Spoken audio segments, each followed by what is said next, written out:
మాత్రం పైకి లేచారు. నేను వెడతానన్నారు.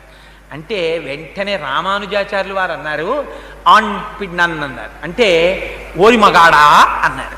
అంటే అక్కడ భగవంతుని యొక్క కైంకర్యం చెయ్యడానికి తనంత తాను ముందుకొచ్చి పురుషుణ్ణి అనిపించుకున్నారు.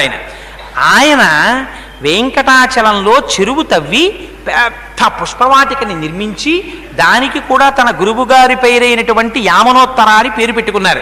పెట్టుకుని అక్కడ నుంచి పుష్పాలు తెచ్చి వెంకటేశ్వర స్వామి వారికి సమర్పించేవారు. ఆ రోజుల్లో వెంకటేశ్వర స్వామి వారు మాట్లాడేవారు. తొండమాన్ చక్రవర్తి మీద కోపం వచ్చాక మానేశారు మాట్లాడడం. అందుకని ఒక రోజున అనంతాచార్యులు వారు కూర్చుని పువ్వులు కడుతున్నారు. కట్టుకుంటుంటే వెంకటేశ్వర స్వామి వారు అర్చక స్వామిని, ఇవన్నీ నేను చెప్పేవి పుక్కిట పురాణం అనుకుంటున్నారేమో, పరమ యథార్థం అనడానికి సాక్ష్యాలున్నాయి తిరుమలలో.